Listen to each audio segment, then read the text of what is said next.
हरे कृष्णा। तो आज हम माइंड के ऊपर एक सीरीज़ चालू कर रहे हैं जिसमें हम माइंड के अलग अलग चैलेंजेस, ट्रिक्स और एस्पेक्ट्स को हम डिस्कस करेंगे।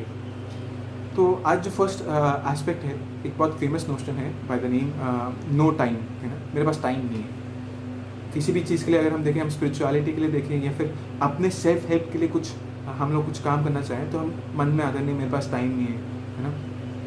तो आज उसको ऑब्जर्व करते हैं कैसे होता है हमारे साथ ये ट्रिक। तो जब भी आप देखेंगे, आप जब भी पढ़ने बैठते हैं या फिर ऑफिस में बैठते हैं और जब आपका कोई पेंडिंग टास्क है आप उसको कंप्लीट करना चाह रहे हैं, तो माइंड बहुत डेडिकेटेडली आपको सपोर्ट करते हैं ना कि अरे ये आज तो करना ही करना है हमें किसी तरह, है ना। देयर इज़ नो चांस कि मैं कुछ मिस कर दूँ, है ना। मैं डेडिकेट फोकस होकर करूँगा, है ना। कोई डिस्ट्रैक्शन आ जाए, पहाड़ हिल जाए, तूफान आ जाए, कुछ भी हो जाए, मैं काम ख़त्म कर दूँगा इसको। तो क्या होता है कि जैसे हम चालू करते हैं, हम बहुत अच्छे मोटिव से चालू करते हैं ये चीज़, बट सडनली क्या होता है, थोड़ा टाइम जैसे बीतता है उसके बाद हम लोग माइंड में एक थॉट पॉपअप होता है कि हाँ 2 घंटा हो गया, काम हो गया काफ़ी, थोड़ा व्हाट्सएप नोटिफिकेशन आया है, चेक कर लेते हैं। उस व्हाट्सएप नोटिफिकेशन को चेक करने के बाद यूट्यूब पे कहाँ, फिर इंस्टाग्राम पे किधर, फेसबुक पे जंप करते हैं, हमें पता ही नहीं चलता और उसके साथ टाइम निकल जाता है। तो उसमें पहले एक चीज़ ऑब्जर्व करते हैं। जब पहले माइंड ने डिसाइड किया हमारे साथ मिल के कि तो माइंड उस टाइम पे एक्सेप्ट कर गया कि हाँ बहुत क्रूशियल है, हमें किसी भी हालत में ये टास्क ख़त्म करना है। देन जैसे ही हमारा रिलैक्स पीरियड आया, देन माइंड बोल रहा है कि हो गया ना, थोड़ा तो हो ही गया ना, रिलैक्स ले लेते हैं। तो वो नो टाइम वाला जो आइडियोलॉजी जिससे पहले वो एग्री कर रहा था कि एक तूफान आ जाए या कुछ भी आ जाए मैं नहीं हिलूँगा, डटा रहूँगा, उसको क्या हुआ। अब आगे बढ़ते हैं। आगे क्या होता है, जैसे ही हम यूट्यूब, फेसबुक से वापस आते हैं, दुनिया से बाहर आते हैं और हम देखते हैं अरे मेरा टास्क अभी भी इनकम्प्लीट रह गया है ना। हम ऑब्जर्व करते हैं कि अरे मैंने तो 2-2 घंटे बिता दिए फेसबुक पे, अरे मेरा 1 घंटा 1.5 घंटा निकल गया फेसबुक पे, अरे यार, है ना। तो उस टाइम पे क्या होता है, उस टाइम पे कहानी में ट्विस्ट आता है। उस टाइम पे यही माइंड जिसने आपको पहले आइडियोलॉजी के साथ आपके एग्री किया था कि मेरे पास बहुत बिजी टास्क है, I have to complete it, then उसके बाद आपको सजेशन दिया था कि चलो व्हाट्सएप चलाते हैं, नोटिफिकेशन चेक करते हैं, वही माइंड आपको आगे जाके आपको चैस्टाइज करता है। वही बोलता है कि आप निकम्मे हो, आपसे कुछ समझता नहीं, आप हवा की तरह किसी भी झोंके में पलट जाते हो, है ना। तो यही हमें चैस्टाइज भी करता है आगे जाके। तो with such kind of a personality, एक ऐसे डुप्लीशियस काइंड ऑफ अ पर्सनालिटी के साथ हम रह रहे हैं और इसलिए कई बार हमारी चीज़ें जो हैं हम जानते हुए भी गलत करते हैं, है ना। तो अब इसको कैसे हम लोग इम्प्रूव करें, तो आज इसके ऊपर डिस्कस करते हैं। हरे कृष्णा, मेरा नाम दीपांशु बजाज है। मैं इस्कॉन यूथ फोरम में एक लाइफस्टाइल डेवलपर, एजुकेटर और स्टोरी टेलर हूँ। हरे कृष्णा। इसी चीज़ में भगवान सोल्यूशन पहले बता रहे हैं कि हमें फोकस करना है माइंड पे ही, माइंड के थ्रू ही ये काम हो सकता है। भगवान भगवद गीता में बता रहे हैं, one must deliver himself with the help of his mind and not degrade himself. The mind is the friend of the condition soul and is enemy as well. Bhagavad Gita chapter 6 5th verse में बता रहे हैं भगवान इसके बारे में।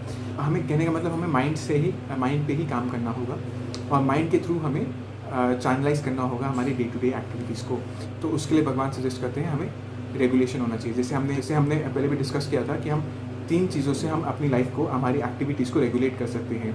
एक है पहला हमारा टू डू लिस्ट बनाना, उसको फिर हमें प्रायोरिटाइज करना और उसके बाद उन्हें कैलेंडर में हमें ब्लॉक करना, वीकली कर सकते हैं, मंथली कर सकते हैं।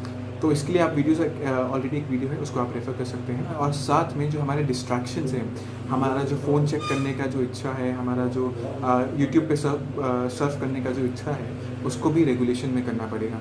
तो उसको हमें प्रायोरिटाइज करना पड़ेगा, हमें फिक्स करना पड़ेगा अपने शेड्यूल में, है ना। तो भगवान इसी चीज़ को बता रहे हैं, one who is regulated in his habits of eating, sleeping, recreation and work can mitigate all material pains by the practice of this yoga system. तो इन सबको हमें रेगुलेट करना होगा। तो हमें फिक्स करना होगा कि मैं 3 से 4 पढ़ूँगा और 4 बजे मैं 5 मिनट के ही चेक करूँगा नोटिफिकेशन। उसके बीच में जितना नोटिफिकेशन आएगा मैं नहीं देखूँगा। उस टाइम पे आप इसको, जैसे फ़ोन्स में आजकल डिजिटल ज़माना है, तो इसकी वजह से क्या आपको और ज़्यादा ईजी हो सकता है प्रैक्टिस करना। फ़ोन्स में, सैमसंग्स के फ़ोन्स में, बाकी फ़ोन्स में भी ऑप्शन है, आप फोकस मोड ऑन कर सकते हो, आप स्टडी मोड ऑन कर सकते हो, वर्क मोड ऑन कर सकते हो। तो इससे क्या आपको जो अननेसेसरी जो नोटिफिकेशन है वो नहीं बजेगा, आपके पास कॉल्स के लिए आपके पास अवेलेबिलिटी रहता है। और सेम ये जो रेगुलेशन का जो प्रिंसिपल है बाहर पॉपुलर लोग भी प्रैक्टिस करते हैं, जैसे जेम्स क्लार्क हैं जो एटॉमिक हैबिट्स के बहुत जाने माने ऑथर हैं। तो वो बता रहे हैं कि जब वो ये बुक लिख रहे थे एटॉमिक हैबिट, जब वो खुद बुक लिख रहे थे तो उनको एक चैलेंज आ रहा था खुद कि वो अपनी लाइफ में रेगुलेशन थोड़ा, क्योंकि वो भी डिस्ट्रैक्टेड फील कर रहे थे सोशल मीडिया की वजह से। तो उन्होंने क्या किया, उन्होंने ये टेक्निक अपनाया ताकि उन्होंने क्या किया, उन्होंने अपने असिस्टेंट को बोला कि मंडे जब भी मैं ऑफिस में आऊँ आप मेरे सोशल मीडिया हैंडल्स के सबके पासवर्ड चेंज कर दीजिए। फ्राइडे जिस दिन मैं घर जा रहा हूँ वापस, आप मुझे मेरे सोशल मीडिया के हैंडल्स के आप मेरे को पासवर्ड्स दे दीजिए। और फ्राइडे सैटरडे संडे मैं बैठ के सोशल मीडिया चलाऊँगा, फिर मंडे जैसे मैं वापस ऑफिस में आऊँगा तो आप फिर से उसको चेंज कर दीजिए। तो जेम्स क्लार्क ऑब्जर्व करते हैं कि जैसे ही उन्होंने ये सब चीज़ किया, क्योंकि अगर अब जैसे बुक लिख रहे थे तो उनके बीच में इच्छा आने लगा स्टार्टिंग में कि मैं चेक करूँ फ़ोन, तो बट पासवर्ड उनके पास था नहीं, तो इसलिए उनको कुछ ऑप्शन मिला नहीं। तो और धीरे धीरे उन्होंने ऑब्जर्व किया कि उनका फोकस जो है बहुत जल्दी इजीली उनका शिफ्ट हो गया वापस उनकी बुक लिखने में, और बाद में फिर फ्राइडे सैटरडे संडे जाके वो उसको रिलिश करते थे सोशल मीडिया हैंडल्स को। तो आप देख सकते हैं आपको कितना नीड है आपको, है ना, फ़ोन चेक करने की, तो उतने उस अकॉर्डिंग यू कैन एडजस्ट। जैसे James Clark Friday Saturday Sunday जाके ही कैन बेयर उतना कि वो फ्राइडे सैटरडे संडे जाके चेक करें तो उनको कोई दिक्कत नहीं। अगर आप ज़्यादा आपको लगता है कि आप you are very much intense desire to check your phone regularly, तो आप उसको रेगुलेट करिए, है ना, उसको आप फिक्स करिए कि मैं एवरी आवर में चेक करूँगा, है ना, उससे उसके बीच में नहीं, है ना, या एवरी 2 आवर में चेक करूँगा, है ना। तो ये अब कुछ बात ऐसी है कि चोर भी आप हैं और पुलिस भी आप है और जज भी आप हैं, है ना, कि अगर आप ही खुद को ही चेक करेंगे, है ना, खुद को ही ऑब्जर्व करेंगे और खुद को ही मार्क्स देंगे उस चीज़ के लिए, खुद को ही डिसाइड करेंगे कि मैंने सही किया कि गलत, तो थोड़ा तो डिलेमा है ना।